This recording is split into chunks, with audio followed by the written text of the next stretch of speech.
In this tutorial, I'm going to show you how you can create a drop-down menu in Squarespace and also how you can style it with the new Squarespace feature and the ability to now add an icon to your drop-down menu. If you're new to my channel, my name is Ana Lea and I'm the owner and designer behind Lea Design Studio, where I create custom Squarespace templates, courses, and resources to help you work smarter and not harder. And here on this channel, I share Squarespace tips and tricks, as well as tech tips and tricks to make running your business easier. So if that is something that you want more of, definitely hit subscribe. And now, without further ado, let's dive into the tutorial. So first, let's walk through how to add an actual drop-down menu. So I'm over here on the demo website, and I'm going to click on the plus sign in the main navigation, and then I'm going to scroll all the way down and select the drop-down option. I'm going to name it something like resources. And then I'm going to add pages to it. So for simplicity's sake, I'm just going to use the link option, but you can also drag the pages into the drop-down menu. So for this, I want to include my podcast. So I'm going to say podcast. And then for the link, I'm going to link to my podcast page. I'm going to click save. And for this, you actually want to make sure that this option, let me go back, open link in a new tab to stay toggled off, because you don't want them to open that up in a new page. This option should only be reserved for pages that are linking away from your website.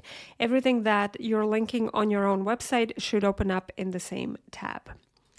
So I'm going to save that. Then I'm going to drag my blog page into this menu like that. And then I'm going to add one more page. We're going to choose the link option, and let's say this is an awesome lead magnet I have. So I'm just going to link to the example landing page here, and I'm going to click save. Awesome. So now we have our drop-down menu, but how do we actually make it look good? I'm going to click on the edit button, edit site header, and then I'm going to click the navigation and click the pencil icon. And then under design, I'm going to choose an icon. So we are going to choose this icon. But as you can see, there are several icons to choose from. So I'm just going to stick with this one. And then you have several options. You can control the size of the icon, the thickness and the spacing, as well as the roundness of the icon. So once we've done that, I'm going to click on save. And then I'm going to switch to the mobile view to see what options we have for the menu in the mobile view. So I'm going to switch to the mobile view, click on view menu, and then click the navigation and the pencil icon. And under design, again, we can choose an icon. So maybe for this version, we want this icon. And then again, you have the same options. You can control the size, the thickness, the spacing, and the roundness of the icon. So once you've done that, all you have to do is click on save and then click exit. And now if we switch back to the desktop view, you can see that the icon we chose for the desktop view is still here.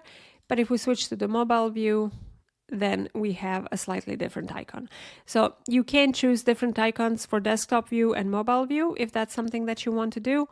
Personally, I think it would be better if you choose the same icon for both desktop and mobile view, simply for consistency's sake, but you have the option to use different icons for desktop and mobile version. And that's it for today's tutorial. I hope it was helpful, and I'll see you in the next one.